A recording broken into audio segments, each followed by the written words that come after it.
Lift every voice and sing till earth and heaven ring, ring with the harmonies of liberty. Let our rejoicing rise high as the listening skies. Let it resound loud as the rolling sea. Good afternoon. I'm Bernard Greene, Chair of the Brookline Select Board and also Chair of the Brookline Martin Luther King Jr. Celebration Committee. Thank you for joining us this afternoon for this year's Martin Luther King Jr. Celebration event. I'm speaking from the beautiful hall of the Coolidge Corner Theater. Well, actually, I'm speaking from a computer-generated image of the hall, because this year our event will be a virtual event due to the COVID-19 pandemic.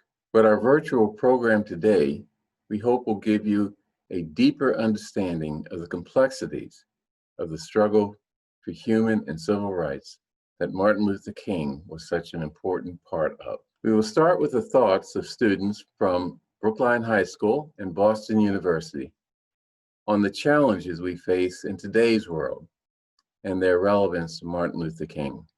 The keynote presentation will be a moderated conversation by Nick Bates of Boston University's Thurman Center and two recent graduates of Boston University School of Theology. Following in the tradition of Martin Luther King Jr.'s moral proposition that everyone can be great because everyone can serve, we have in the past held service events with local organizations. This year, however, we cannot do that because of the pandemic. 2020 was a very difficult year. It was difficult for many reasons. One of them was the loss of so many giants of the civil rights era. On July 17, John Lewis died at age 80 of pancreatic cancer. John Lewis was an icon of the civil rights movement and a beloved and celebrated member of Congress for many years. His bloody beating by Alabama state troopers helped galvanize opposition to racial segregation. On the same day, we lost C.T. Vivian at age 95. C.T. Vivian was an early and key advisor to Martin Luther King Jr. On March 27, Reverend Joseph E. Lowry died at age 98. Joseph Lowry was a veteran civil rights leader and with Martin Luther King helped found the Southern Christian Leadership Conference. On July 22nd, Charles Evers died at age 98. Charles Evers was a civil rights activist, the brother of martyred civil rights leader Medgar Evers, and the first Black mayor of a Mississippi city since Reconstruction. Reverend Andrew Young, recounting his memories of John Lewis, said that the civil rights warriors of the 1960s lived long and productive lives. He attributed their longevity to the fact that they fought racial injustice, but never allowed anger and hatred to invade their souls. They met hate with love and anger with calm defiance. Let's remember Andrew Young's words as we carry out our own struggles today. Following my introduction, MLK Committee member Jack Curtis will introduce an excerpt of a speech by Martin Luther King called the Funtown Sermon. In that speech, King describes the explanation he gave his daughter of why she could not attend a local amusement park. We're sharing this excerpt with you to show the fatherly side of King, while also showing how his fatherly love conveyed such a powerful message. Here is Jack Curtis to introduce the Funtown Sermon. Hello, we're glad you're here with us today. I'm Jack Curtis. I became aware of the Funtown Sermon when I read the novel The Nickel Boys by Colson Whitehead, who spoke in 2019 at the Brookline Public Library. The novel, which won the 2019 Pulitzer Prize for Fiction, opens by stating that on Christmas Day, 1962, Elwood, the book's main character, received the best gift of his young life, a recording of MLK's speeches. The book goes on to say, the family didn't have a TV set, but Dr. King's speeches were such a vivid chronicle, combining all that the Negro had been and all that the Negro would be, that the record was almost as good as television. We soon learned Elwood was thrilled to hear the Funtown Sermon, that it even made him feel like a member of the King family. I should also note that King mentioned this difficult moment with his tearful daughter in his famous letter from a Birmingham jail. We hope you enjoy the Funtown Sermon. My little daughter loves to ride to the airport with me. She says to me so often, "Daddy, you just go over and over and over again." And so one of the ways she consoles herself in the fact that her daddy has to be away so much is to ride to the airport whenever I'm going in or coming back into town or going out of town. And she can do it if she isn't in school. And as we pass on the expressway going to the airport in Atlanta, we pass by what is known as Funtown. Now, this is an amusement center where little children go to play and where they go for recreation, something like Disneyland and something like the very fine amusement centers across the country for young people. And as we pass Funtown so often in the car, she would look over to me and say, "Daddy, I want to go to Funtown." Well, I could always evade the question when we were going by in the automobile because we were passing by and I could jump to another subject. And I didn't want to have to tell my little daughter that she couldn't go to Funtown because of the color of her skin. But then the other day we were at home, and like most children, she likes to look at television, and she was looking at television and they were advertising Funtown, and she ran downstairs and said, "Daddy, you know I've been telling you I want to go to Funtown, and they were just talking about Funtown on the television, and I want you to take me to Funtown." No, I stood there speechless. How could I explain to a little 6-year-old girl that she couldn't go to Funtown because she was colored? I had been speaking across the country talking about segregation and discrimination, and I thought I could answer most of the questions that came up, but I was speechless for the moment. I didn't know how to explain it. Then I said to myself, I've got to face this problem once and for all. And I took her and called over. And my wife was sitting on the other side of the table, and I took my little daughter and told her to have a seat on my knees. And she jumped up in my lap, and I looked at her and I said, "Yolanda, we have a problem." I said, "You know, some people don't do the right things and they are misguided.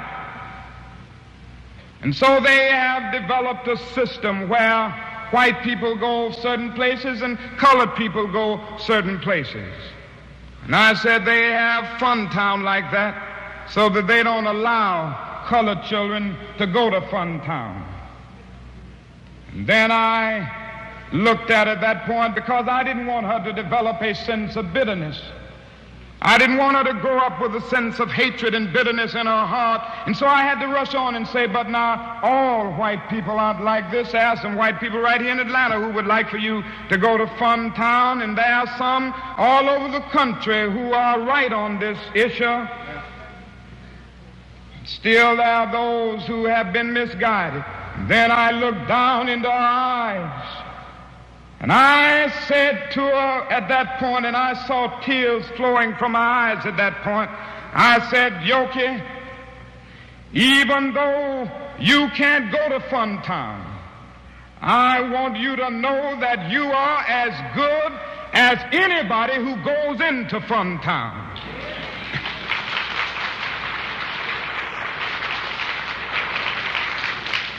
And I want you to know, Yoki, that some of us are working hard every day to get Funtown open and to get many other places open.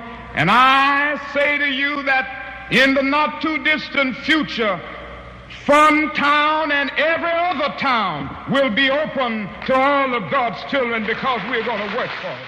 Martin Luther King graduated from Morehouse College in Atlanta in 1948 and from Crozer Theological Seminary in 1951. At Crozer, it is believed he heard his first lecture on Mohandas Gandhi. King attended Boston University, which is partially in Brookline, where he earned a doctorate degree in systematic theology in 1955. King was a student at BU when Howard Thurman was appointed Dean of the Marsh Chapel, becoming the first African-American dean at a predominantly white institution. During this time, Dr. Thurman did not have a significant relationship with Martin Luther King Jr., but he did have a close relationship with King's father, Martin Luther King Sr. King Sr. and Howard Thurman knew each other from the years that they attended Morehouse College together. It was not until 1958, when King suffered an assassination attempt in Harlem, that Dr. Thurman had a significant impact on King and his lifetime's work. Thurman reached out to provide spiritual guidance and advice. He also shared with King Mohandas Gandhi's philosophy of nonviolence and the value of nonviolent direct action as a mechanism for social change. Thurman learned of Gandhi's philosophy directly from Mohandas Gandhi when he and his wife, Sue Bailey Thurman, led a Negro delegation to South Asia in 1935. Because of that connection, the MLK Committee reached out to the Howard Thurman Center, which was established in 1986 to carry out the legacy of Howard Thurman. We proposed joint programming as a unique way for the Brookline community to get a deeper understanding of the thinking of Martin Luther King and his strategies and tactics of nonviolence. Dr. Thurman spent his lifetime breaking down the barriers that divide people on the basis of race, ethnicity, religion, gender, and sexual orientation. These are values that the MLK Committee and the town of Brookline are intentionally striving to achieve. We will start out with the thoughts and perspectives of students from Brookline High School and Boston University as an introduction to our keynote speakers. They will discuss their views of the work of Dr. King, its relevance today, and what we can look forward to in this new year of 2021. Hi, my name is Harvey Bravman, and I'm the publisher of BrooklineHub.com and the owner of ADW Video Productions. And I'm here with Danielle Myers, who is a producer, designer, editor for ADW Video Productions and a writer for BrooklineHub.com. And we're going to have a great discussion with 4 students, and I'd love to introduce you to them. Chidera Osuji, who is a junior at Boston University and a student ambassador for the Howard Thurman Center for Common Ground. And we also have EC's Contreras, who is a junior at Brookline High School and a co-leader of the Brookline High School Food Justice Club. Sky Kim, who is a senior at Brookline High School. Sky will be producing a documentary for the ACE program at Brookline High School, and also Kazi Stafford, who is a senior at Brookline High School, and he's the co-president of Students Against Institutionalized Racism. Why don't we start right in with our questions? 2020 has affected everyone, but the coronavirus affects our most vulnerable populations more than anyone. Can you talk a little about how, in your view, our nation's failure to address our social justice issues, how have they exacerbated the impact of the pandemic on low-income people? So many people have lost their jobs. So many people have lost their homes. So many people have lost their loved ones because they were working the front lines and getting no help from the government. And I think that this pandemic definitely highlighted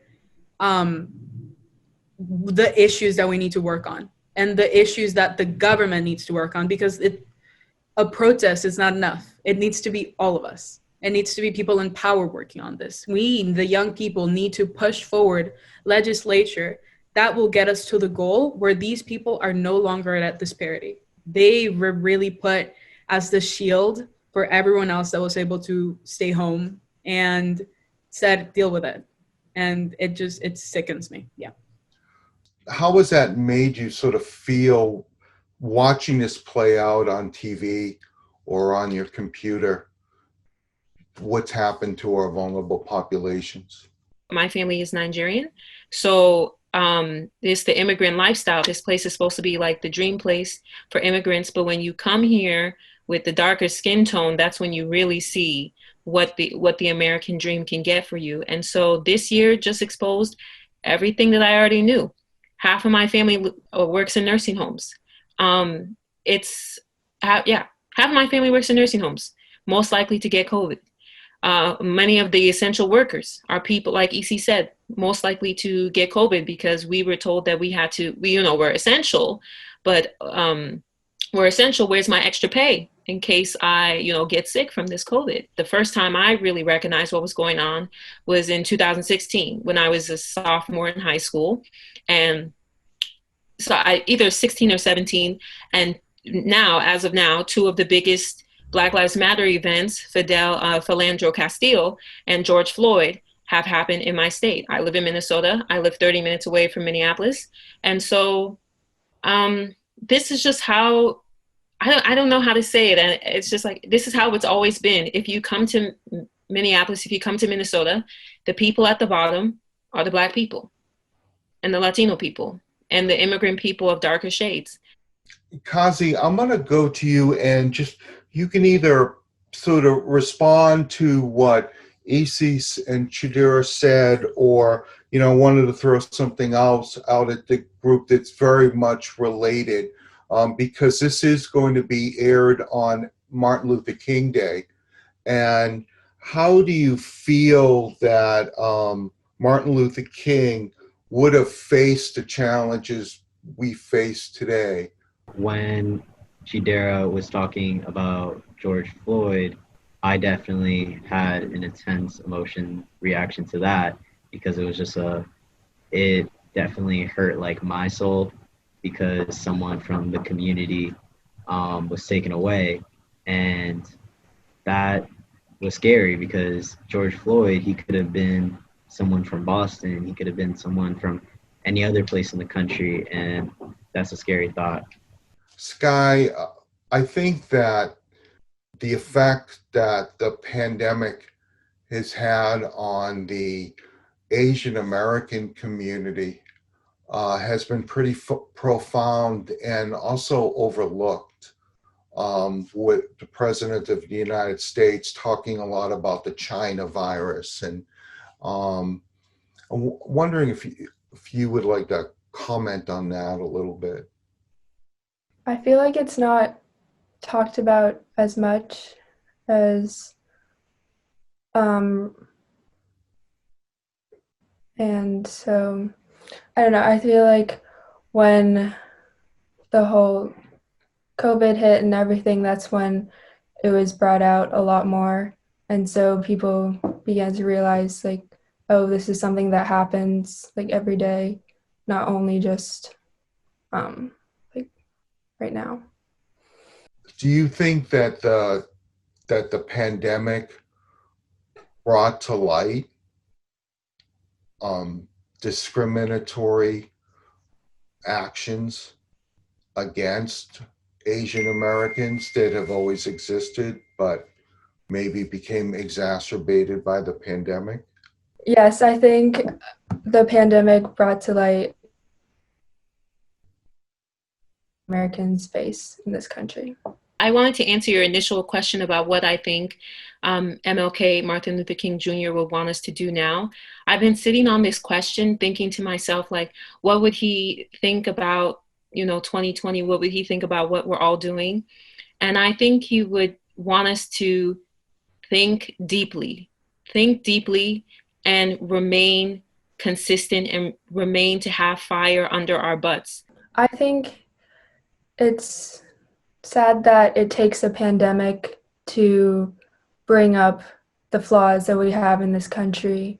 And now all of a sudden people are like realizing what we have to do to change in this country. But in a way, it's good that people are becoming educated finally on things that they can do to help. When we see things like, oh, the pandemic exasperated the discrimination that Asian Americans have, and as Sky said, oftentimes this is brushed aside, underlooked. Why is that? Because there's a hierarchy for minorities. And as long as Asians stay at the bottom, then Latinos, then Black people, everybody's good, right? Everybody's good. As if we're not all minorities, as if we're not all, dealing with oppressions. I think he would want us to ask ourselves, what's going on here? What is the current system trying to do to make us believe that these attitudes are okay? Because there were even some Black people who are like, yeah, it's the China virus. What? Don't do that. You're being pushed to go against your own fellow person who is also suffering under the same oppression. Don't fall for the trick. So I think that's what he would say to us. Keep the fire and think deeply, not surface level stuff. Something that you realize when you become a social advocate is that everything is connected and you can't just really focus on one issue. You have to tackle all of them. And that's the thing about social justice. It's not a one-day thing. It's not something, oh, I donated, oh, I helped. No, you have to fight it every day. I can't just sit in my privileged place where I am and see people that look like me not have the same opportunities because of their skin color or because of where they're coming from. You're working on this documentary about the alternative choices in education program. And you mentioned that the program's has been in sort of constant danger of being defunded. How does that, starting to work on this, how does that make you feel that a program like this that helps people has to always worry about whether or not there's enough funding? Yeah, it's frustrating to see that the school will then cut the budget of a program that is doing good, giving people opportunities, and they won't learn about what exactly this program is doing and just go from what they see like on the surface. It's sad because it's suggesting to me that these kids are not worth it. They're, clearly there's a need for a different type of education from the mainstream. And defunding means they're not worth it. We really don't want to spend the money to make sure that they also succeed. Why? Wouldn't Brookline be so much better if the weakest person was lifted up? So I think if we see that shift in everybody achieving that American dream, we can see some changes. What changes would you like to see both locally and in the world right now? I guess the biggest change I'd like to see is a shift in what America values. I think for a long time we've been focusing on individualism, and I understand that since 2001 we've been a little scared about, for a long time we felt like we were the big dogs, and then 9/11 happened. It's like, oh wow, maybe we're not as invincible. We have to protect ourselves. You got to protect your family, you got to protect yourself, and then you seem to forget about protecting other people. I feel like if everyone had the opportunity to have something changed, they would want a lot of stuff changed. But if I had to pin it down to one topic, I'd really just like to see, I feel like, the gap between wealth, because I feel like that's where most disadvantages start and begin. It's just like the resources you have. So I bet if like more disadvantaged people had more resources, then they could, I don't know, have a good first step in closing that like gap between the privileged and the disadvantaged. What initiatives you hope to be involved with in the future, and then what your honest assessment of the future is? In the future, I am involved in everything I can possible with what I pursue in college and senior year. And because to me, it's really not about focusing on one issue, but focusing on many issues, because it's about everything and everything that encompasses society. My hope for the future is for people to work together and really just coming to a consensus that all of us together can change this, and we can all put this behind us if we all work towards our common goal. I'm pretty uncertain about the future, but I hope that we will move forward from this, and hopefully we will improve. And I'm sorry, how do you pronounce Isis? I'm so sorry. Isis said we are the ones who are going to make the change in this world, and I really hope that is what happens. I hope to find a career where I can use my platforms to help social injustices, help people who are disadvantaged or are in need, and use my knowledge, use my experiences to just be of support. And whether that's in a creative way or a humanitarian way. I feel like I would just like everyone to wake up.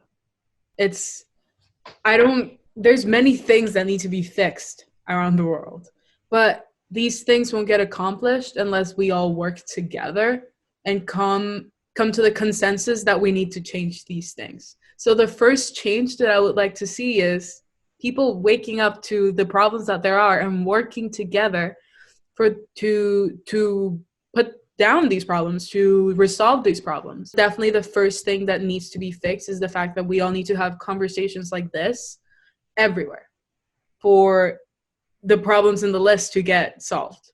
I got so much out of this time, this hour with you all. You're all incredible. I hope we can stay connected. Thank you so much. You're all the best. Really appreciate it. Thanks. Hi, my name is Danielle Myers of ADW Video Productions and BrooklineHub.com. We'd like to thank the MLK Celebration Committee for their tireless efforts in putting together today's event. We are proud to be one of the sponsors for this important celebration. BrooklineHub.com is a 501c3 nonprofit online publication dedicated to community building through local reporting and events. 2 years ago, we screened a short film as part of this event that I had the privilege of working on. Brookline Facing Civil Rights was produced by our founder, Harvey Bravman. The film is about the experiences of African Americans who helped break the wall of segregation that existed in Brookline before the civil rights laws were passed in the 1960s. Last year, the film sold out the Coolidge Corner Theater and included a panel discussion on inclusivity. You can stream the film and the discussion on BrooklineHub.com in exchange for a donation to the Brookline Community Foundation's Safety Net Fund.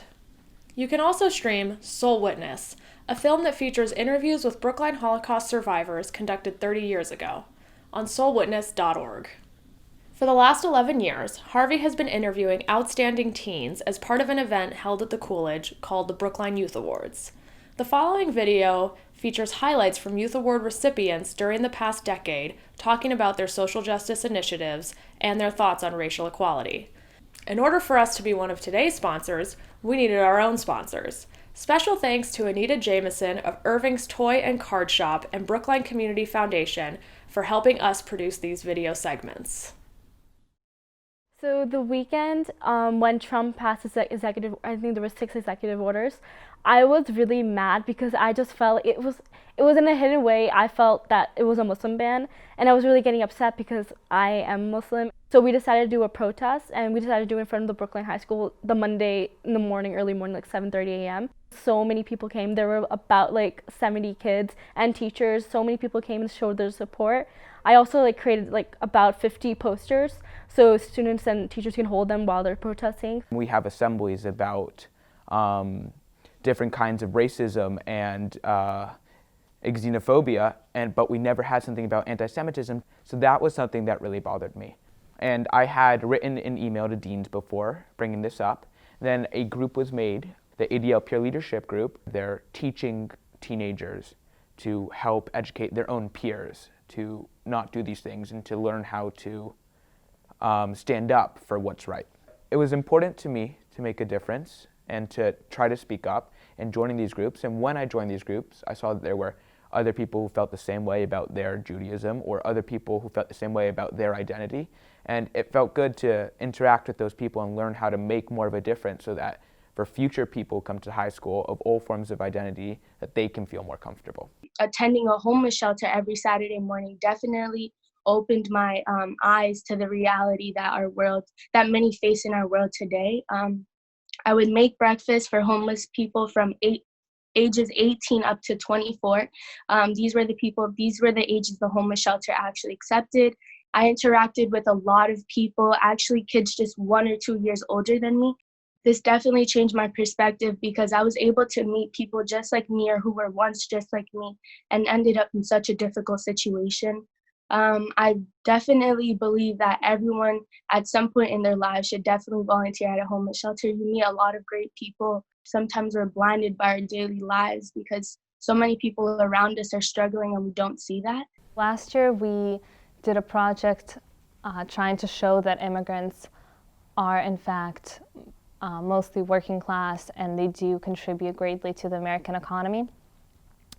And a big part of that was interviewing the immigrants and hearing their stories and just posting that on Facebook to show people that immigrants work and that they contribute and that they try their best and they all have amazing stories. I got a lot of people being like, oh, my story isn't that interesting. And then I start interviewing them and I go, oh my God, this is amazing. How did this happen?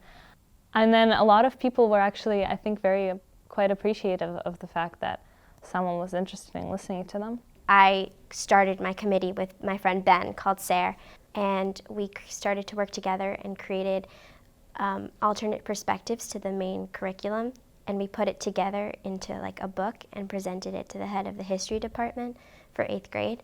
And right now we're working on getting that implemented in the Brookline middle schools.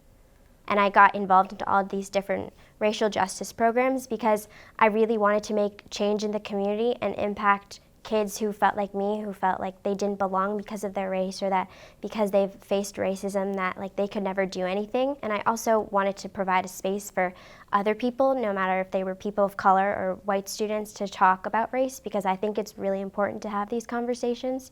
I've always, in my mind, thought that I didn't or I couldn't achieve certain things, and that pressure limited how I thought about what I could do, and just in terms of if I'm doing something or if I'm a part of a group, that I'm the only person of color in that group or in that environment, what that means of like how I need to represent myself and what I need to do. So it's a lot of internalized racism almost. I want to be someone who, when I walk into a room, that people can acknowledge as a member of that community, regardless of whatever preconceived notions or other thoughts that they have about someone who would look like me, but that they can acknowledge me as an individual who brings so much to the table. Here at Brookline High School, I really didn't see enough change racially for me to say that like I believe that we're going into a progressive like era in Brookline High School. So then I decided to do a sit-in. So I sat in the atrium by myself after second lunch on some day in January. And I initially thought it was just going to be me by myself. And I held a sign that said, "I'm waiting for change." And then in front of me there was a sheet that said, you know, my name's Danae, I'm a senior, and I'm just going to sit here until change happens. And I said, you can feel free to join me or just say hello. And I sat there in silence for 4 hours, and it turned into 150 people sitting with me. I might want to join maybe the Peace Corps just to help others in other countries, because I feel they're underprivileged compared to us. We live in houses and eat all types of food, and where they barely can get clean water. You have to help others. I feel like I'm placed on this earth not to just live on and be who I am. I want to be a person who lives on this earth to help others and help others achieve. There was this school called the Timilty in Roxbury, and they don't have a library at all.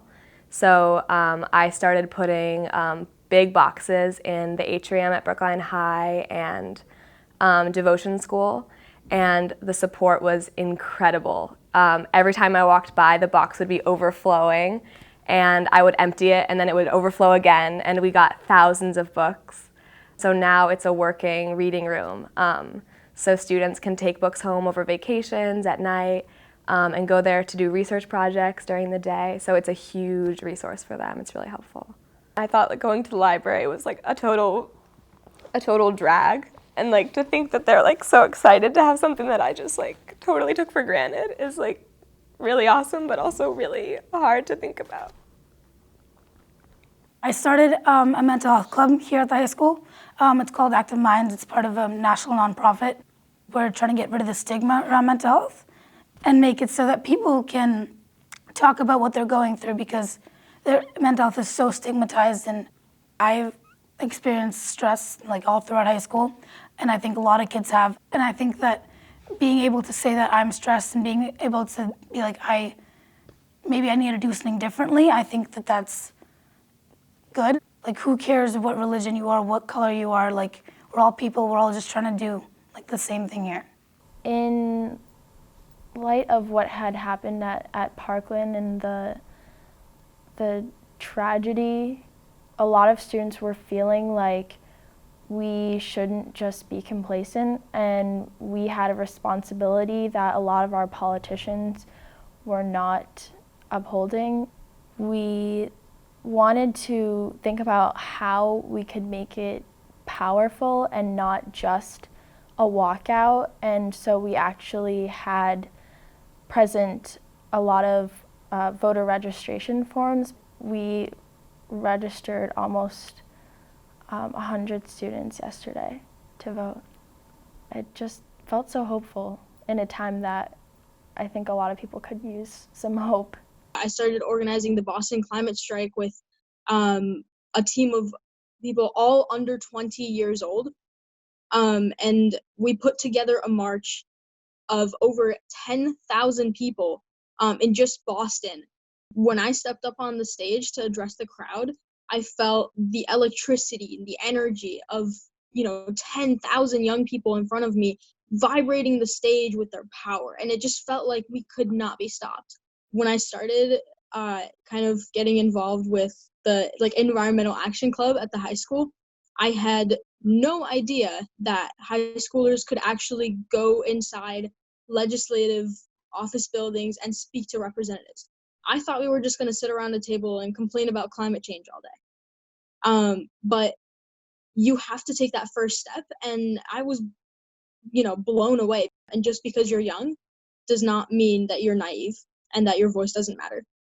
This year's keynote will be a conversation moderated by Nick Bates. Nick Bates is the Assistant Director of the Boston University Thurman Center Networks. His discussants will be Andrew Kimball and Jessica Hamilton. Andrew Kimball is a 2019 graduate of the BU School of Theology and a current faculty member. Jessica Hamilton was a 2021 graduate of the BU School of Theology.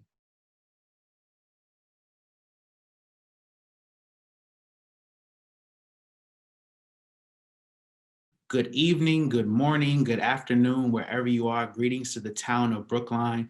My name is Nick Bates. I am the Assistant Director for Thurman Center Networks and the Howard Thurman Center for Common Ground here at Boston University.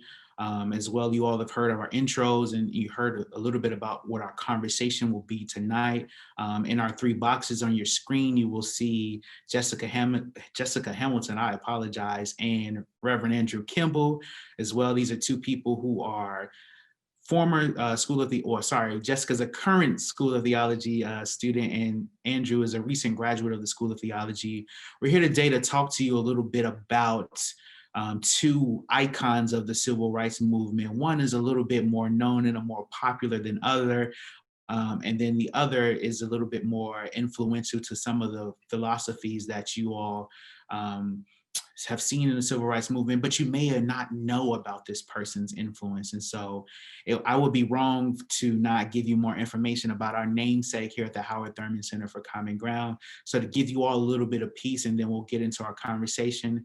Howard Washington Thurman was the first ever Black dean at a predominantly white institution, first ever Black person to hold the position of dean of a chapel at a predominantly white institution here at Boston University's Marsh Chapel, beginning in 1953 and ending in 1965.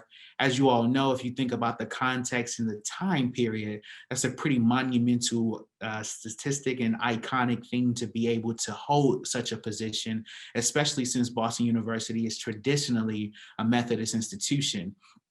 Howard Thurman believed in sort of the unity of all people, as people love to say, but he also believed in this philosophy called common ground, which our center is named after. And I would be remiss to not take some time to clarify what that means to Howard Thurman. Common ground is not a kumbaya, everybody come together, we are one type of thing. For Dr. Thurman, it was a twofold journey. The first was a journey of self-exploration. He would say things such as, how do we go deep inside and listen to the sound of the genuine? And so for him, it was about the individual taking time to thoroughly understand themselves and understand their role within community. The second piece Dr. Thurman believed in was that, and I'm paraphrasing here, everyone, he believed in meaningful and creative shared experiences, that if these experiences are multiplied and sustained throughout a lifetime, they can remove any barrier between us, whether it be race, ethnicity, creed, denomination, etc. And as a caveat, I always like to add the word remove almost every barrier, because I do not personally believe in absolutes, and I do believe that there are some things that we may have to wrestle with a little bit further. And so I want to make sure you all clarify and understand that, because that's a really important philosophy here for us in the Thurman Center. Today, we are here in front of you all to talk about this idea of a philosophical mentoring relationship. Howard Thurman came here in 1953. Dr. King was a student at Boston University from 1951 to 1955, but he actually left Boston University in 1954 to take over the pastoral duties at Dexter Avenue Baptist Church in Georgia. And so this is a particular thing that we wanted to highlight because Thurman and King are often mentioned from the capacity of a mentor-mentee relationship, but we're going to explain a little bit further, but that relationship was a little bit unconventional, as you all are familiar with. And so I want to keep in mind the timeline again. Martin Luther King came to Boston University in 1951. He graduated in 1955, but left in 1954. Howard Thurman came to Boston University in 1953. And so just to put those different timelines in a perspective for you all as we set our intention. But as you all know, we've all read things from different authors, notable figures that we've been continuously inspired by. And some of these things have become the philosophical foundation for our own personal ideologies. And so we want to create some space here to discuss the ways that Howard Thurman actually influenced and charted out a path for some of the major ideology that King was the primary practitioner for. We also want to contextualize this information with some of the things that we're seeing in today's current society. I want to keep in mind that we are recording a few days after the events that happened at the Capitol, and so we will be remiss to not acknowledge those events a bit, and they have changed the course of our conversation a little bit. And that's important that we acknowledge those things because we can't have this conversation in isolation without analyzing history and the current circumstances. Today, we're going to get through some questions that we have drafted to have a really insightful and productive conversation with two people who, in my own right, and they don't have to accept this, but in my mind, these two people are emerging Thurman scholars. And I want to attribute that label to them. I think they have worked hard to earn such a name. And I want to acknowledge that sometimes the word scholar does not mean one always has to be an academic or in the academy.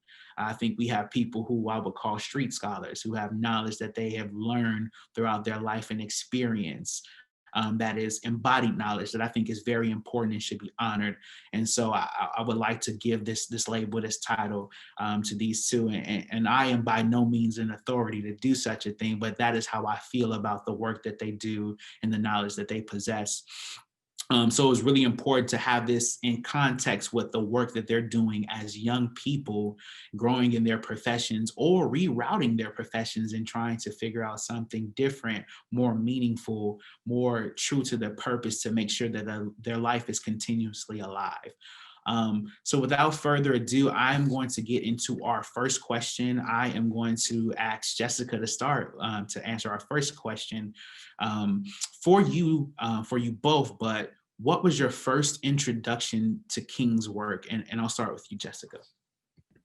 Thanks, Nick. Happy to take that on. I just want to say first, thanks to you. This program is really your brainchild. And thanks to the Thurman Center and the town of Brookline for the opportunity to talk about, I think, a relationship that isn't often explored in ways that can help us understand our role in social change and how we move forward. And so I really like your unique perspective on this topic. So to answer your question, I will say, starting with King, Dr. King, I'm originally from Memphis, Tennessee. And so as a native Memphian, April 4th, 1968 is a date that you know. It's a date that you know very well, that you mark and honor. It's a day that you grieve as well. In some respects, I think Memphis is King's Jerusalem, right? He rides in the town with his final message, not knowing it, but it's his final message, and we are all sort of, left to pick up that message or that idea that he envisioned. So it's a date that I know, that I grieve, but also one that motivates me to envision and work for a better world, or the beloved community, as King would say. So I would say absolutely, I was raised with a responsibility to community as evidenced by King's life. I think that is something that happens, that shapes a lot of the African-American community in Memphis. As far as Thurman, that's a little different. I didn't hear the name Howard Washington Thurman until I was in college, and it came through my mother, who stepped out of her career to go to seminary at Boston University School of Theology, and was reading a lot of Thurman and would always say, I just love how at peace he was about who he was, about his God, and about the world. And he was really, she loved his, deep reflection and contemplation work. And when I had like college conundrums that I'm sure a lot of folks are familiar with, she would respond to my existential questions with a Thurman meditation, to which I was very angered because I didn't want a circular philosophical argument. I wanted my mom's advice, but she wanted me to think and reflect on my life and think about, what's my true north? What are my responsibilities? And ultimately, what do I know is good and right? And so over time, I've developed a much more of an appreciation for Thurman, including through seminary, and do really hold deep reverence for his work, for his life, and his meditations are dear to me. So that's sort of how I've been introduced to their both of their work. Thurman is often relegated to a mentor to King, and so I'm happy you expanded on your experience of both Dr. Thurman and Dr. King. Andrew, for you, how were you introduced? What was your first introduction to King's work, and how were you introduced to the life of Howard Thurman? Thank you, Nick. It's great to be here. Thank you to the town of Brooklyn and to the Howard Thurman Center for Common Ground. It's an honor to lift up the lives and work of Howard Thurman and Martin Luther King Jr., especially in the year 2021. There's so much happening, and it's important for us to remember them as they were. It's very important. I don't know when I was first introduced to Martin Luther King Jr.'s work. I think it was more of like a natural thing. He was a huge part of the public domain. We had his books in our home growing up, and I would remember going to my grandmother's house. She lived right off Crenshaw Boulevard, every January for MLK Day celebration. There was a big parade down Crenshaw, and we would sit there, we would cheer as people came by, as Crenshaw High School dance and that sort of thing. And as I got older, I just always paid attention to his written works. I've always been spiritual, and so his sermons kind of grasped me from an early age. So yeah, I cannot pinpoint an exact time, but I would say that throughout my entire life, I've been exposed to King. Howard Thurman, however, I was exposed to at Morehouse College. So many of you may know that Howard Thurman and Martin Luther King Jr. are both graduates of Morehouse College. And previous presidents, Hugh Gloucester and Benjamin Elijah Mays, have called Thurman and King some of the greatest sons of Morehouse. And so when you go there, you're indoctrinated into who they were, what they did, and that sort of thing. And in addition to that, I happen to study philosophy. And my advisor, his name is Kipton Jensen, and he was a Thurman scholar. And he used to host these sessions called Thurman Thursdays. And during Thurman Thursdays, we would listen to a meditation, sit in silence, and then reflect as a group. And that really resonated with me. And I recall going home one Christmas break and stopping by the bookstore before I left Atlanta and buying perhaps a dozen copies of Meditations of the Heart, one of Thurman's books of reflections and devotional work. And I gave that as gifts to family and friends. And from then I've been a Thurman aficionado. That's amazing. I honestly thought one of you would say, like, when I was in high school, I had to do a book report and I chose Martin Luther King. That's how it was for us in Chicago. Every Black History Month, you had to do a sort of history project.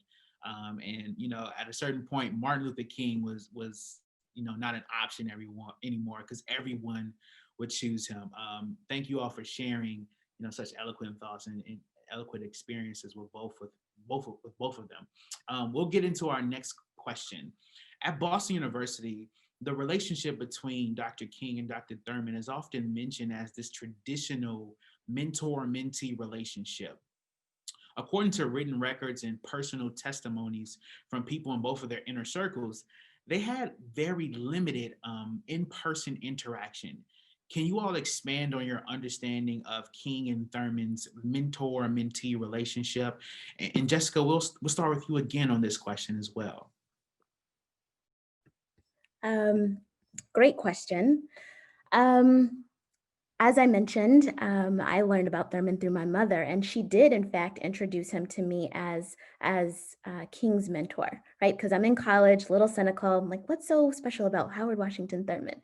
So she says, well, she's giving me all of his accolades, right? That you ran down, Nick, for us. And then she says, and he's King's mentor. And I'm like, okay, now this is interesting. In my time studying from some of the most renowned, I think, Thurman scholars who were on faculty at the School of Theology, I have learned a little bit more about their relationship, and that, you're right, Nick, it's not that they had so many personal interactions, but that they were aware of one another. I think you even told me that they, attended a Red Sox game together once. I think one thing that really struck me that I hadn't realized that Andrew pointed out for us was the Morehouse connection. So as I understand it from my reading, Thurman was a classmate of King's father, so King Sr., and so would visit the family from time to time when King Jr. was a child. And so he was in the midst of, had proximity to the conversations that those two were having. And I would say that they, were representatives, students of Morehouse, et cetera, who I think Morehouse really represents a particular lens and leadership in Black social change, right? So I can imagine how those conversations would have been influential to King Jr.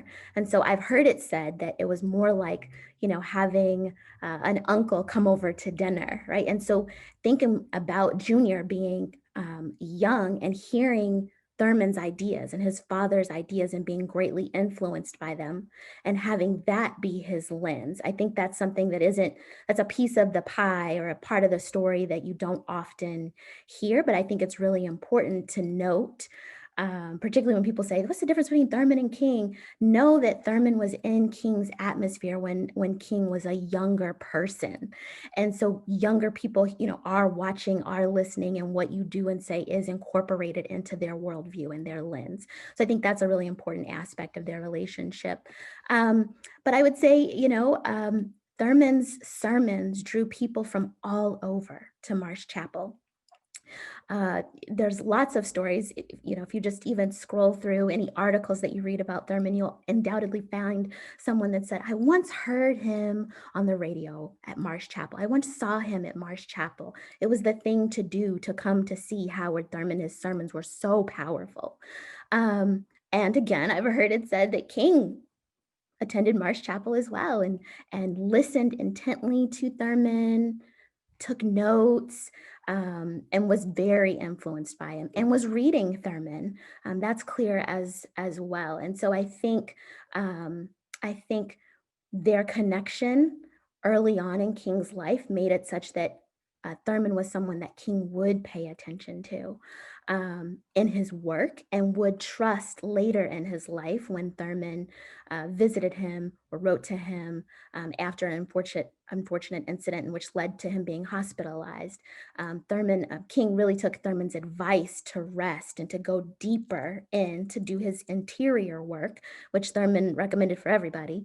For King to do his interior work, to really understand his why for the civil rights movement, and that sort of trust that they had, the reverence that King had for Thurman, and the advice, really we see sort of this King 2.0 show up after that, right?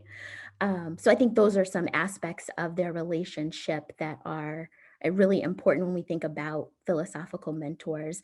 But I want to highlight the proximity, that there was a relationship there as well, and trust that was built. Yes, as Jessica mentioned, the influence was primarily philosophical, pastoral, intellectual, and spiritual. When you're part of the Black religious tradition, it's almost a duty to know who has come before you. And I think King did his homework. And also because of their family ties, they were also always kind of crossing paths in direct ways as well. I think it's important to mention that Dr. King, in his early public life, carried a book with him, one that Thurman wrote, and it's called Jesus and the Disinherited. And that book opens with the question, what does the religion of Jesus say to those with their backs against the wall? And it's very interesting to know that that helped sustain King and other leaders in the movement throughout their early days marching and protesting and boycotting. Yeah, I'm so happy that Jessica, you shared a perspective about proximity and how that looks different throughout a lifetime for people. Sharing Thurman's influence on King, being around as a family friend, right, as Uncle Howard, so to speak, is important to highlight how that can be a part of King's sort of youth development and as he grew up into to an adult. And thank you, Andrew, as well, for bringing up Jesus and the Disinherited. And for those who are unfamiliar, it's a book where Thurman is trying to speak to those who do not understand who Jesus was, as he's trying to outline for you what Jesus would say to those who are oppressed, right? Beyond just our understanding of Jesus as being the figure and the religion of Christianity. So he's still acknowledging Christianity and acknowledging Jesus' place, but he's painting a different view of Jesus that isn't popularly painted for some folks. And he really is intentional about telling you what Jesus might say to someone who is dealing with oppression.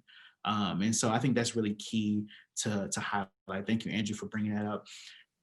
And just to add a little bit more, it's really interesting. To be Black and to be Christian is a complex thing, right? And so what Thurman was doing in that book was saying that we are not practitioners of the religion about Jesus. We are practitioners of the religion of Jesus. And those distinctions, even for me, helped reconcile my identity as a Black man in the 21st century and my faith as a Christian. Absolutely. Can I jump in as well? One pivotal thing that Thurman does right out the gate is to interpret Jesus, to reinterpret Jesus. This was huge for me because in many Christian traditions, Paul is really deemed the first theologian, right? He is codifying almost Christ's agenda, right? And so Thurman says, well, that's one way to think about Jesus. I'm going to give you a different way to think about Jesus. And he situates Jesus, he identifies Jesus as a person with his back against the wall, right? And he situates him, contextualizes him in his socioeconomic condition in a highly occupied Roman Empire. And so it's from that, you can draw a connection between that Jesus, and interpreted differently than what we see in the mainstream, that Jesus and the Black community, particularly the African-American community, Black community in America. And so for me, this is really important. I think it's one of the strongest bases we have for Black liberation theology. People don't always say that. I see that connection. So I just want to highlight that Jesus and the Disinherited gives us a new way of understanding Jesus altogether. And let's keep talking about that, Jessica, because, Black liberation theology gives lots of acclaim to James Cone, but Howard Thurman, to me, is the progenitor of Black liberation theology. He talks about Jesus as being a poor Palestinian Jew, which made him a minority in the ancient Near East. And when he was faced with hatred, deception, and fear, he combated that and overcame that with love. So those are just such ripe points, such ripe analysis of the Christian tradition. And also his grandmother, Nancy, who was a slave, right? Who reared Thurman. She also was a person of faith. And she knew that the slave masters would use the letters of Paul to sort of justify slavery, right? So her aversion to Paul's letters, I think, kind of rubbed off on Thurman, which is also a beautiful thing. Yeah. I think she said that the ministers on the plantation that were Black and also slaves, they would preach sermons, but always in the sermon with this idea that you are not slaves, you are not niggers, you are God's people, you are children of God. So special. Yeah, yeah. One more distinction here that I have to call out while we're on it. Yes. He continued with Paul.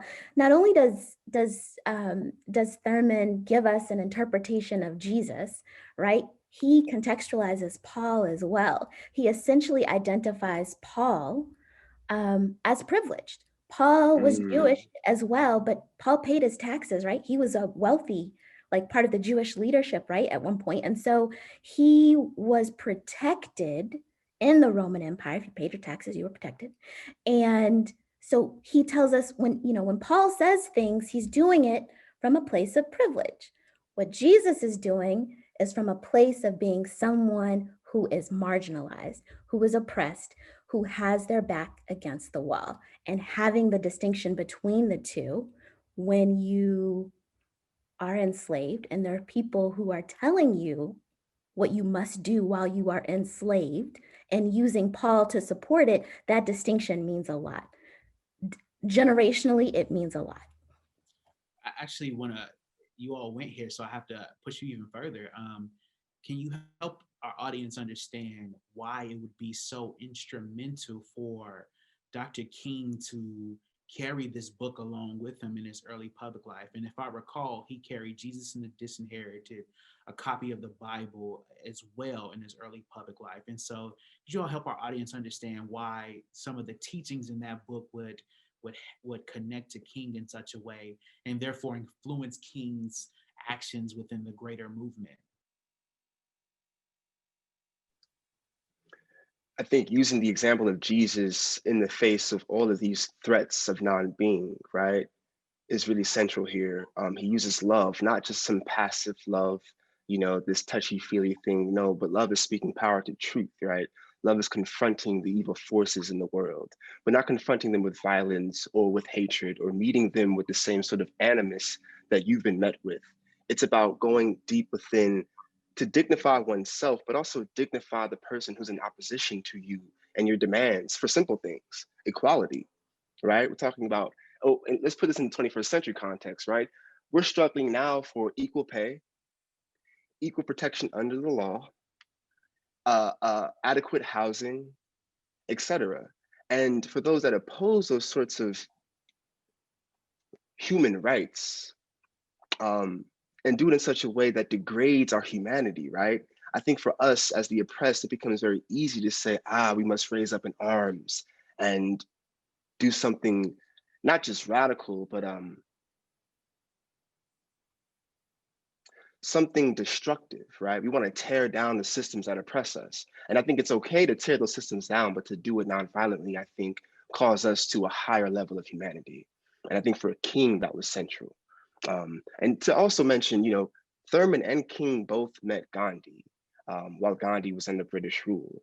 And Gandhi talked about nonviolence and ahimsa and that sort of thing.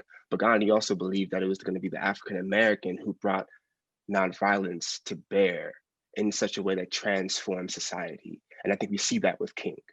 So carrying that book is carrying a toolbox that enabled him and others to truly do the work that we're still called to do today. I love that. Yes, a toolbox for sure. And I think there's something that you said that was really powerful, Andrew, that I want to kind of get back to. When you're talking about destruction and violence, I think we need to broaden our definition of what is violent, right? There seems to be a double standard about what is violent these days.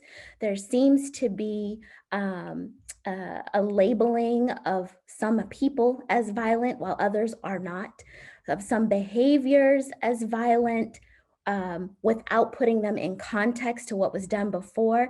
And so violence, as Andrew said, is destructive. Destruction by any means. You can do violence with your words. You can do violence with action. You can do violence with policies, right? Public policies can be violent, in my opinion. And so it's really important to understand that this love ethic that we're talking about, when Thurman says in chapter 5, it's fundamentally of Jesus and the Disinherited, it's fundamentally about removing your opponent from enemy status, right? So Andrew said, oh, because we want to transform. Let me break down the transformation process here. The transformation process isn't about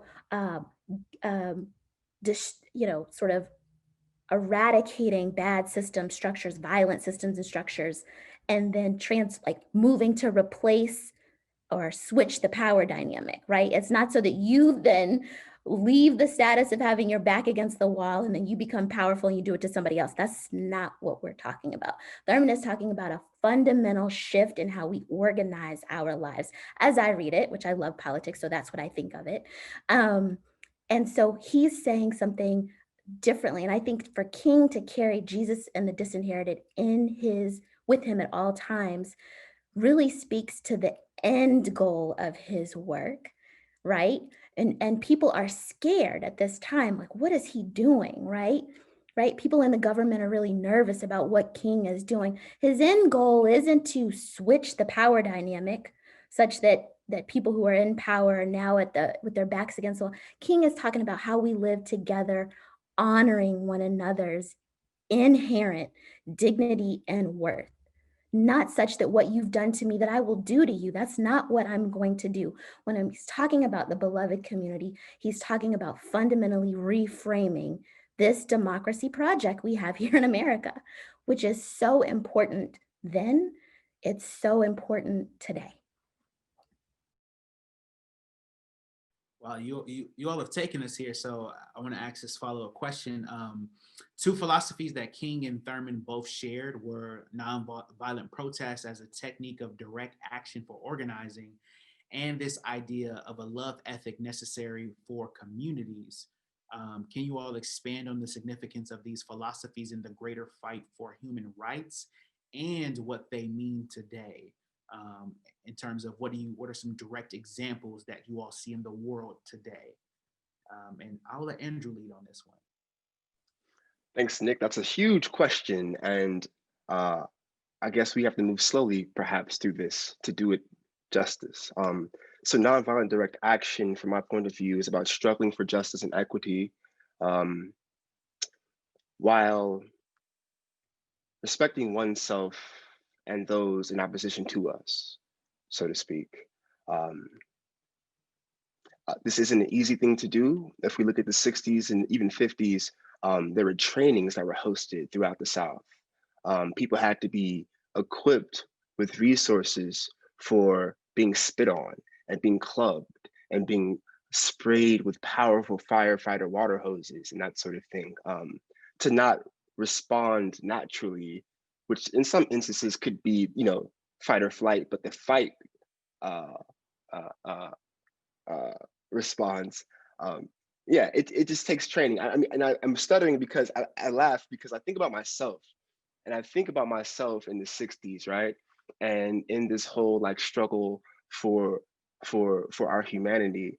And I don't know if I want to say in good faith that I would have been nonviolent, would have been able to do the trainings, would have been able to be on the front lines and that sort of thing, but I just don't know.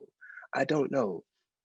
And so, yes, so back to the question, for Thurman, the search for common ground, for example, is about recognizing our interconnectedness, our interwovenness, and our interdependence. And for King, the beloved community, it's his way of almost framing the same sort of concept. Where do we see these two things manifest today? I think we see it in many places. I think the Howard Thurman Center for Common Ground is a great place that kind of brings people together with diverse perspectives and encourages us to go deep, to speak truth, to not turn away when something is said that kind of makes us recoil. I think we encourage people to sort of lean in. I think that's the quote these days. How do we lean into the discussion? And I think that's a beautiful thing, especially for people in college to become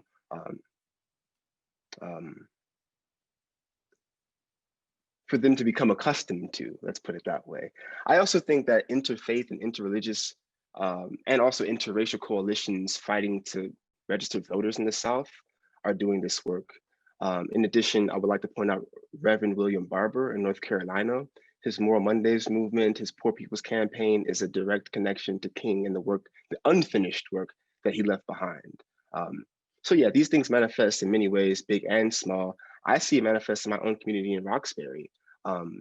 We do lots of great activism. It's funny, I live on the same street as Kim Janey, who was the city council president, but now is the mayor-elect of Boston because Marty Walsh has been called up by President Biden to become the labor secretary. And so, yes, these things manifest.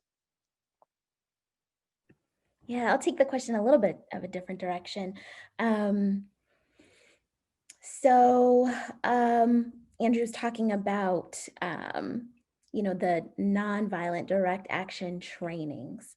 I think a really key piece of that training that I actually would want to see more of in the world, Nick, so this is where I'm taking the question in a different direction, is how you train yourself not to react in the situations. Before that training is deep exploration of your interior, right? That's what you were talking about in that step one kind of common ground, Nick, is self-exploration.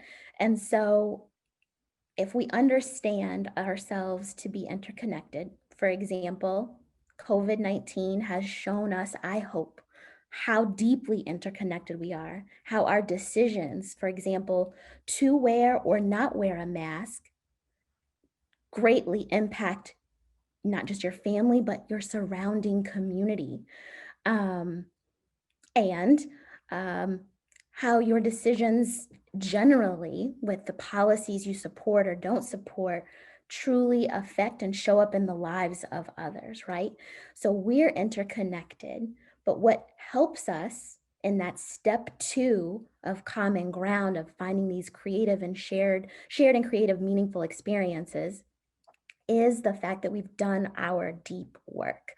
And you could see that come up in some of these debates around the mask. I think you all can probably imagine what I'm talking about here, but the deep connection of if I know who I am, if I know where my north is, if I know who my God is, if that is applicable to you, and I know what that means for the world, right? The ethic, right? My belief and my ethic, then here's what I'm going to do.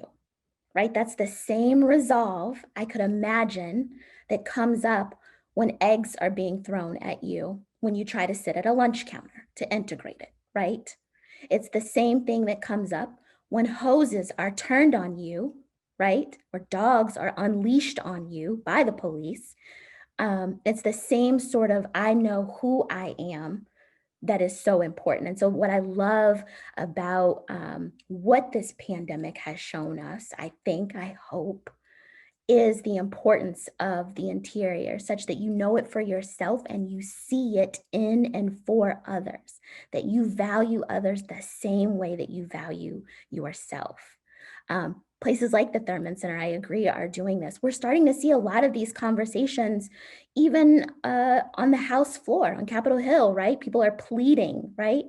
And social media, right? People are pleading for everyone to understand sort of this greater goal, picture, again, of how we achieve the beloved community, how we live together. So I took it in a little bit of a different direction, but I hope that gives you some insight to my thoughts on this. Thank you. And I want to mention, and this is something that Andrew alluded to earlier, that Thurman actually met Gandhi, I believe, in the 1940s. King doesn't encounter, I don't think King actually ever met Gandhi. I think he met Gandhi's, Gandhi's crew, so to speak, later in the 1950s. He didn't actually get a chance to directly meet with Gandhi, but this specific use for nonviolent protest as a technique for direct action is actually something that Thurman admired about what Gandhi was doing in India. And he thought to himself, even as he was analyzing it, how could this be used in America for oppressed people who are organizing to fight for their human rights? So even back then, Thurman had that ideology and those thoughts, and he was considering them in the 1940s after experiencing this with Gandhi. So I just thought that was really important to highlight. You all give such eloquent answers, and so we have to ask this question as well, because you all are just really immersed and thoroughly immersed in Thurman and King. Both King and Thurman attended seminary, respectively, right? King went to Crozer Theological Seminary, and Thurman attended Rochester Seminary. Both of you all worked in corporate environments prior to attending seminary, and then you all felt called to sort of make a pivot and to use the sports reference to take your talents to South Beach, right? To take your talents elsewhere, and you decided to make a change. What quests were you embarking on when you decided to attend seminary after having seemingly successful careers? And how has your attendance in seminary helped you emerge into new ideas about love and community? And I will go to Andrew first, since he unmuted first. Yeah, I can jump in. So for me, like, the idea of going to seminary never really crossed my mind. It was really about coming to the Boston University School of Theology, which I knew was coined the School of the Prophets. I knew through my philosophical studies and just overall reading that folks like Walter Mueller taught here, that Edgar Sheffield Brightman taught here, that Howard Thurman taught here, that Dr. King went here, that Jim Lawson went here, et cetera, et cetera, et cetera. And I said to myself, I'm so keenly aware of these social problems in my day. Where can I go to find the language, the tools to sort of enact social change? And I thought this would be the best place to do that. And so I came here, I studied lots of ethical methods for doing social ethics. And it's equipped me well. What is ethics? Ethics is taking morality, right, but giving it a practical application, right? How do we promote social good and see it manifest in the lives of those who need it most, right? How do we not just pursue interests that serve us, but interests that serve the least of us? That's where I'm coming from when I think about my experience in seminary, and I'm so grateful for what I've learned. I'm happy to be sitting in the School of Theology right now in this Office of Development and Alumni Relations. There's a certain spirit and energy that I think resides in these halls and in these walls. And so every time I take a walk through the library, or a walk through the first floor, or even the third floor, where all of our professors' offices are, and where professors from previous generations' offices were, I'm moved, and I feel a sense of responsibility to carry forward the traditions that have been born here. Yeah, so I did have I thought, successful career in public policy and advocacy, worked in healthcare policy and loved it. Like, that will always be, I think, my first vocational love. But I got tired of doing the same old rigmarole of just like doing policy for the sake of doing, and not doing policy to change who we are. And I needed to really think about what tools and what skill set I would need to kind of change how we do policy. I actually really needed to get to my why. I'm deeply influenced by my faith. And so that meant that I needed to sort of go back to my faith to understand why it is I do what I do, what it is that I believe, and why it is that I do what I do. And so that led me to seminary. Again, I agree. This is not anything that I ever thought that I would, seminary is not a place I thought I'd find myself in, I'll say that. But when I decided to go, it felt so natural at the same time, like the natural next thing. And I'm grateful for my time, truly, of just so much reflection, so much contemplation on the work that I've done, but the world that I want to see us emerge into. And so what theology, more of my focus, what theology is, what I take of it is that it's deep reflection on the human experience. I am actively involved in understanding the human condition. And I think that gives me a chance to reconcile what I believe and then what I do in light of those beliefs, and then to replicate that in the public square. right? To challenge people on what they believe and then what they do. And so I think it's critical to politics and public policy. I certainly hope to head back into public policy after graduation. So theology is really crucial to that because it's about how we'll organize our lives together, in my opinion. And so it's really redefined for me and sharpened, I think, how I understand love, how I understand community, how I understand hope. These things that we say, but really sort of our theological constructions.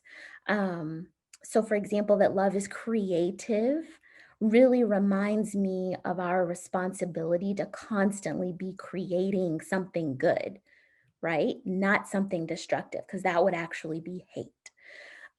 So it's helped me think about these theological concepts differently and to spot barriers so that I can think differently about our solutions for the common good.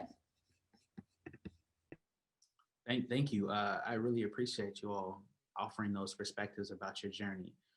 So far, we've spent a lot of time discussing Thurman's influence on King's thinking. Are there other people that you all would like to highlight in relation to our theme, right? Other folks who may have influenced both of their thinkings. And I'll start with you, Andrew, and then I'll go to you, Jessica. Yes, I mentioned Grandma Nancy, and because I talked about her a little bit already, I want to mention Rufus Jones, who's a Quaker mystic that Thurman studied under for 1 year. And his definition of mysticism really resonated with Thurman.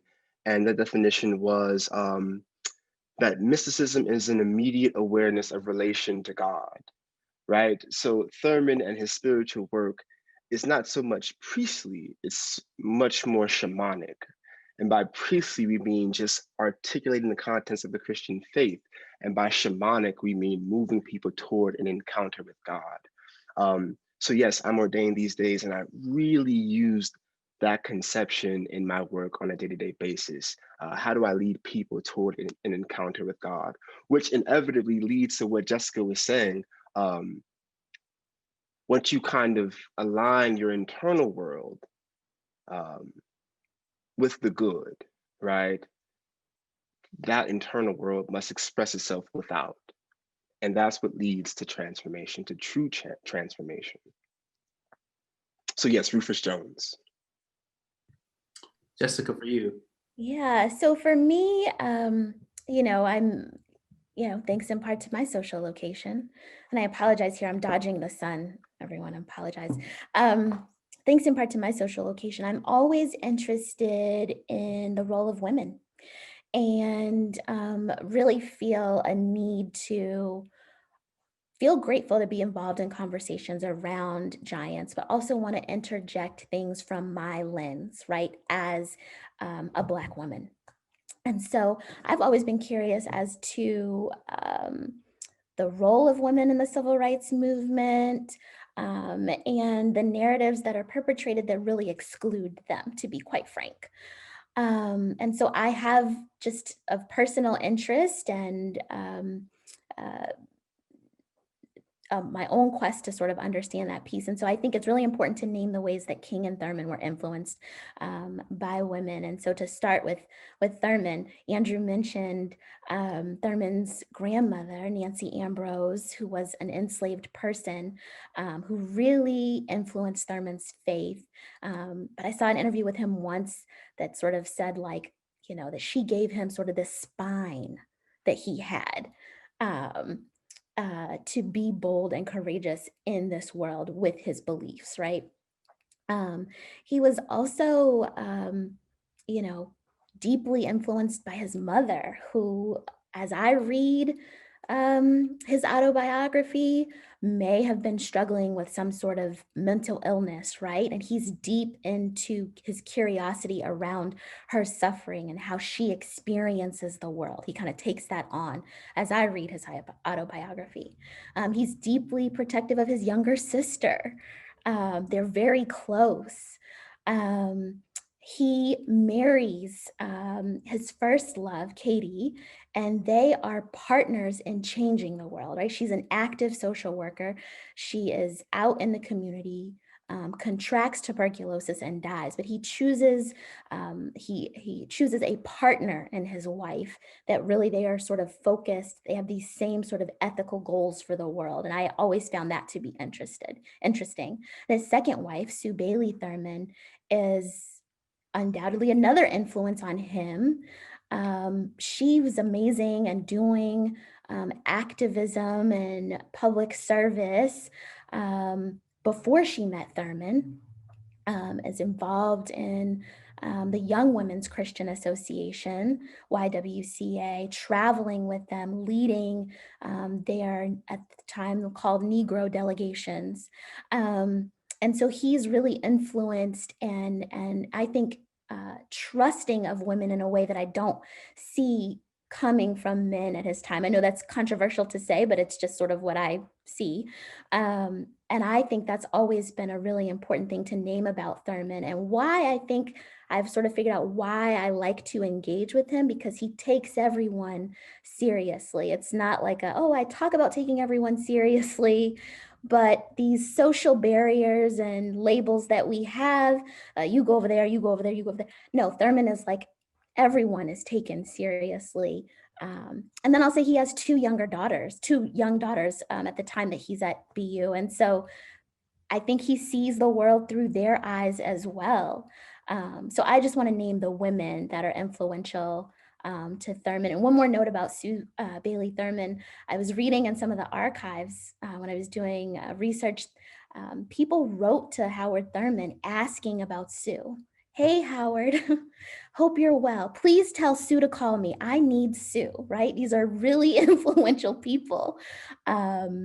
Really influential people in the Black community, really influential people in government and higher education saying, I need to talk to Sue Bailey Thurman because there's nobody who can help me like Sue. I think that says a lot about him as well, that people would reach out and know that Thurman is who I come to for X, but Sue is who I need, right, for something else.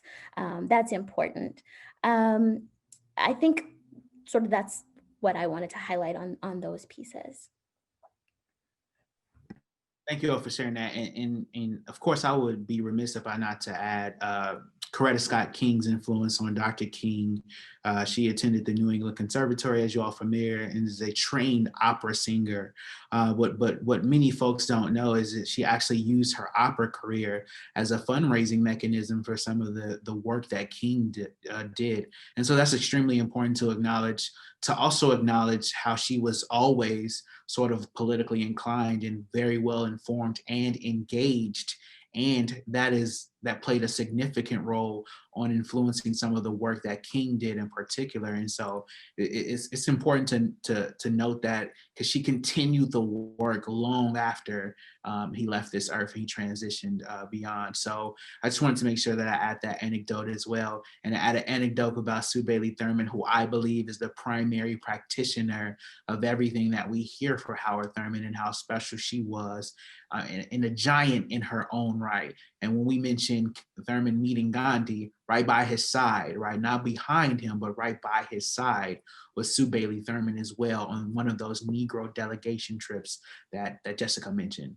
Yeah, can I add really quickly about Coretta Scott King? Yes, she continued her activism well after King's assassination, but she was involved in activism well before she met King, well before she was introduced to King. She was involved in the peace movements. She was involved in the struggle for human rights, labor rights. She was doing this work already. It was part of who she was prior to the conservatory. When she was a college student, she was out organizing and meeting with people and had goals for social transformation as well. And so I can't imagine she didn't have an influence on the work that he did, during their courtship and marriage, because it was something that was really important to her personally. So this will be our last question, and we are speaking to the town of Brookline, which is adjacent to Boston, but shares some of the land that Boston University is on. Many pieces of the land that we have is in Brookline. And Brookline is an amazing partner to Boston University, very well connected and a part of some of the things the institution does. What advice, what message, what inspiration? As you all know, Thurman was always speaking to students. That was one of his primary audiences. And so he always wanted to inspire them to be motivated, to engage in the creative encounter with the divine, however one may define that. But he also wanted to inspire them to really think critically. And so we all have all heard stories of when he greeted students, he would always say, "Who are you? Who are you really?" And so to students, right, to high school, grade school, college age students, what advice, what words would you like to give to them based on your knowledge of both King and Thurman?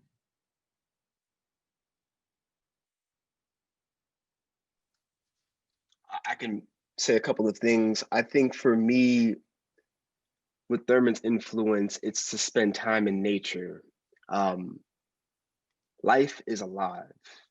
And I think that in silence, we can hear something deeper.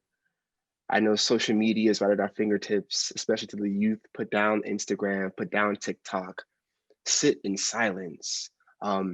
Hear that still small voice within you and respond to what you're being called to. I think that's so very important. Another thing is to expose yourself to people who are unlike you, people who don't look like you, who don't smell like you, who don't think like you, who don't talk like you. There's something to learn. There's something to learn in our, how do I say this?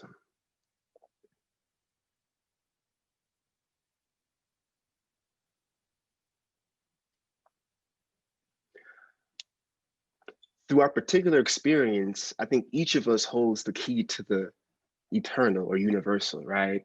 And I think the more people you come in contact with, the more keys you collect and the more windows you're able to see through, so to speak. So yeah, meet as many people as you can. And I think one other thing is to perhaps never stand up for your own interest only. Always do your best to ask the quietest person in the room what they're thinking, because they too have something to say. Yeah, so I think a couple of things. I'm thinking about a reflection or a meditation that my mother sent me a long time ago from Thurman, the decision to act. And in that meditation, and a lot of Thurman's writing, he talks about the energy that accompanies what you do, right? And so thinking about young people and the time that we're living in, I can't imagine they are not unaffected by what's going on in our world as we continue to figure out how to live together, how to achieve community. The decision to act releases energy with it. And I want you to be very cognizant of what you're acting on, what you think and believe, and what energy is released with what you do. We said it earlier, love is creative. So your decision to act is creative. And I don't mean just artistically creative. I mean that when you do something that creates something, that creates something, that creates something else, life is alive. Life is creative. Life is constantly creating. And so when you act, it releases something. So I want to just share that as food for thought. What are you acting on? What are you creating? And then to support that, I want to share one of my favorite pieces of Thurman, something that I read in a class I took on Thurman with Dr. Walter Fluker, was this piece on human freedom and the Emancipation Proclamation. My favorite piece, Nick already knows. It's a short piece, but every line is so intentional. It's so important. It's packed with such full information. But the piece that I want to leave you all with is his definition of freedom. Because I think as young people, you're probably hearing a lot of calls and cries for freedom. You're probably involved in them. And I want you to have this definition in mind. So Thurman gives two, but he says, freedom is the sense of alternatives or options. Freedom is the sense of alternatives or options. And then he goes on to say, freedom is the capacity to critically influence or determine the future by taking action in the present. So what did I say earlier? The decision to act releases creative energy, right? It's creating something. And freedom is already within, right? It's that sense of alternatives you have. It's that gut feeling when you see something isn't right and you know that it can be some other way. When you're watching the news, when you're on social media and you say, but what about when you take action in that, in our world, towards social transformation, it's your exercise of freedom. So I want to give you that as food for thought in our struggle for liberation, that you know that you are free, that deep interior work, the paying attention to what is inside of you. I agree with Andrew, get out in nature and get to know you and how big this world is. And when you take the time to act from that place, you are exercising your freedom. And so then the question becomes, what can we create and how can we liberate? That's sort of the question for the next step of the question for me. So I hope you'll take time to think about how you will exercise your freedom and act for the good of our world. Radical love and freedom to all of you all in Brookline. Thank you all for viewing our program. If you are interested in more information on Howard Thurman, you can find it on our website here in the Howard Thurman Center for Common Ground. And it's simple. You can find us at bu.edu/HTC or bu.edu/Thurman. You can also follow us anywhere but home. You can follow us on Twitter, Instagram, social media, all of those things. We are simply at BUHTC. I want to thank you again to Jessica Hamilton and Reverend Andrew Kimball for being here today with us and having this productive and thoughtful conversation on the philosophical mentoring and influence. Thank you again, Brookline, for offering us this opportunity. Thank you again, Bernard Greene, and thank you again to Caitlin Starr, who are from the Brookline Office of Diversity and Inclusion, for extending this invitation to the Howard Thurman Center for Common Ground as well. And I would be remiss not to thank Ms. Kennedy, our director here in the Howard Thurman Center for Common Ground, and our Associate Provost and Dean of Students, Dean Kenneth Elmore. So thank you all again, and we're signing off, and we were happy to be here with you all. Good afternoon. I'm Pat Marr, Chair of the Brookline Advisory Council on Public Health. I'm a longtime Brookline resident and have been a nurse practitioner for 40 years in community health, working for many years with Cambridge Healthcare for the Homeless. I'm here to give an update on Brookline's response to the COVID-19 pandemic and a look ahead to 2021. On behalf of the Council, I want to wish everyone a hopeful Martin Luther King Day. I can think of no time in our history when the legacy of Dr. King is of more value. His understanding that justice is closely tied to health and his power to hold on to hope in the face of the most difficult challenges. I want to begin by acknowledging the 78 Brookline residents who have died as a result of COVID-19. We extend our deepest condolences to their families, friends, and communities, and we offer condolences as well to all of those who have lost someone to COVID over this past year.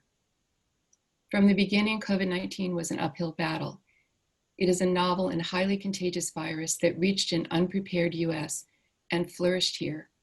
We are fortunate that Brookline was prepared with a coordinated emergency response involving the Public Health Department, the Office of Emergency Management, and town government and staff. Our numbers have been relatively low because of their work and because Brookline residents stepped up with an early adoption of public health measures. To name only a few, our thanks go out to Brookline's frontline workers, the Brookline Food Pantry, Brookline Foundation, and Mutual Aid Brookline, local businesses, Brookline Mental Health, and to our schools. None of their work was easy or risk-free, and as a community, we are grateful to everyone involved. Right now, we are in a critical phase in overcoming this virus. Brookline just experienced the worst month of the pandemic in December, and the country is newly challenged with an even more infectious variant of the virus and staggering economic distress. But there is hope on the horizon, and much of what will determine the outcomes is in our hands now. So public health recommends 3 actions. First, it has never been more important to fight COVID fatigue and continue to follow public health measures, to continue to mask, distance, avoid gatherings, wash our hands, respond to the call of contact tracers, get tested, and observe quarantine and isolation when necessary. Second, when the vaccine becomes available, get the vaccine. Dr. Jett, our public health commissioner, received his vaccine on January 11th to underscore that it is safe and remarkably effective. If you have questions and want to learn more about the vaccines, please register for the virtual program sponsored by the Health Department and the Friends of Public Health on February 2nd.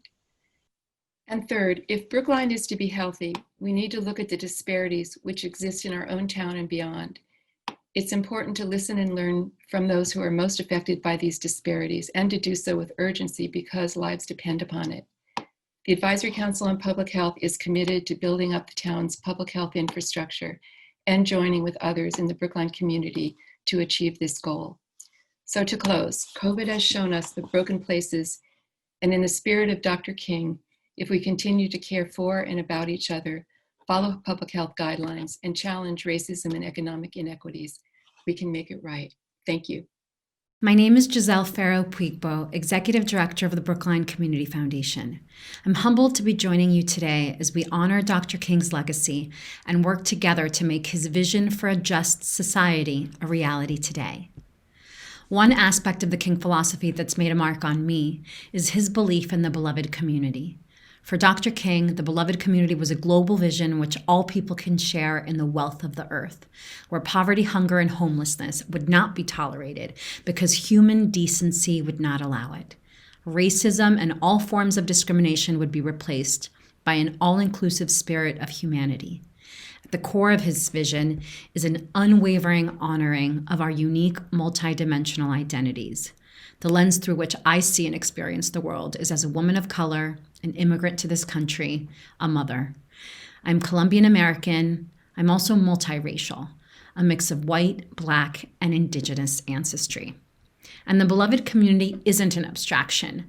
For Dr. King, it was an achievable goal that would be obtained if we all committed to making this vision a reality. At the Brookline Community Foundation, we believe that this vision is possible.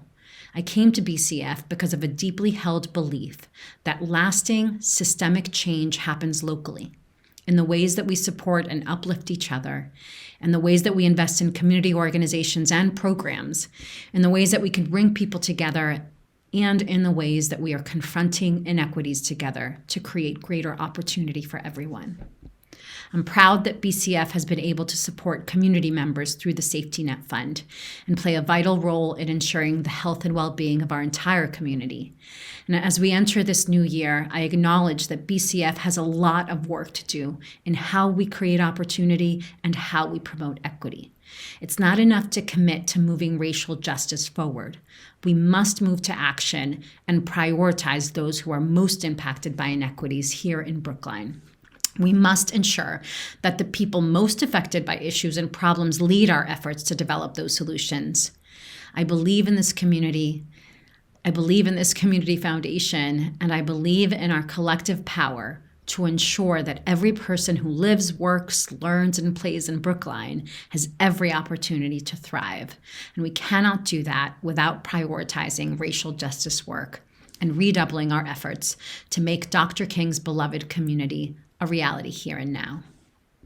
I'm Representative Tommy Vitolo, and I'm delighted to be part of the 2021 Martin Luther King Jr. Day celebration.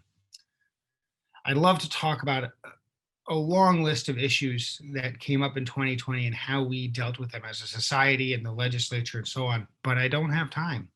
And so I just want to give you one name, Eugene Goodman.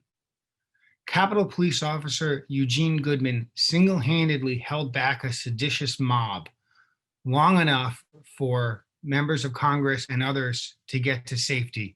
It was an incredible act of bravery.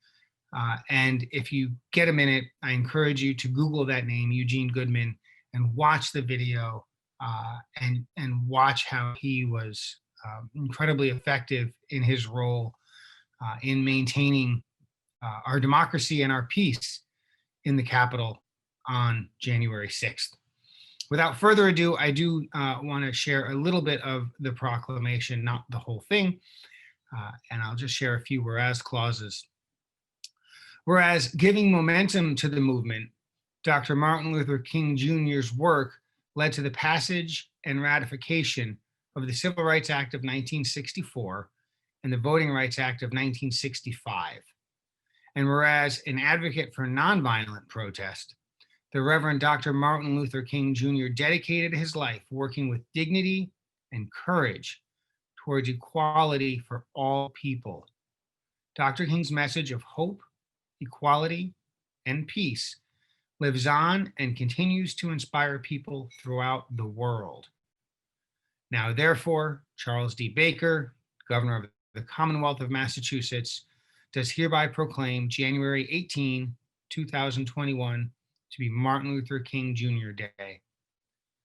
I hope you used today and all of 2021 to reflect on the inequities of our community, our Commonwealth, our country, and work to tearing down the structural racism and other inequities in our society so that we may have a better place to live for all. The Brookline Martin Luther King Jr. Celebration Committee would like to thank all those who made this virtual event possible. It was a collaboration of many dedicated organizations and individuals. The full list of those organizations and individuals will appear in the events program. The program will be available on the MLK webpage on the town's website. Because the struggle for social justice is always a political struggle, the Brookline League of Women Voters provided a public service announcement on the importance of voting. Especially at this time, the League of Women Voters upholds the legacy of Dr. Martin Luther King Jr., an inspiring leader for racial equity and social justice. The mission of the League is to protect the rights of all citizens to vote and to encourage active participation in government at the local, state, and national level. The League is a nonpartisan organization that works to give all voters accurate information and to encourage informed discourse and influence public policy through education and advocacy. Nationally, the League has been active in expanding voter access to the polls and in fighting against voter suppression and racial and partisan gerrymandering.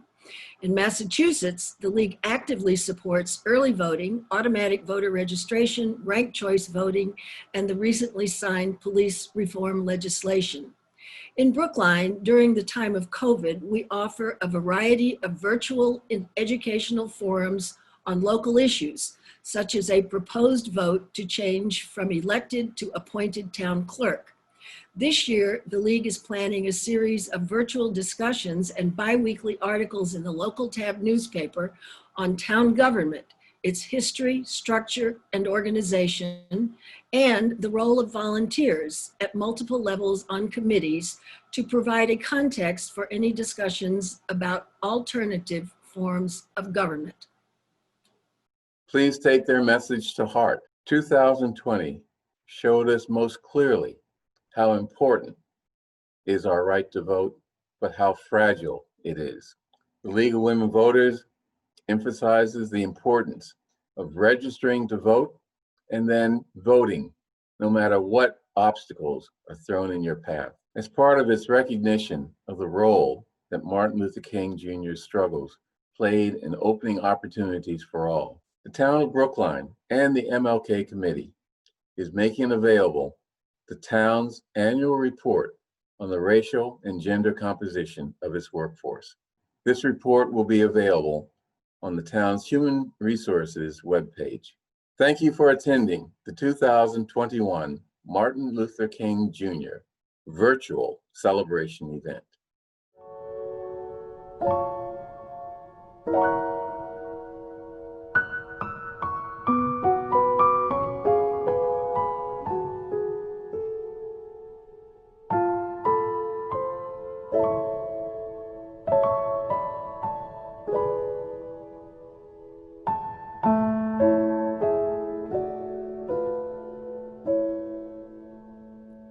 Lift every voice and sing till earth and heaven ring, ring with the harmonies of liberty. Let our rejoicing rise high as the listening skies. Let it resound loud as the rolling sea. Sing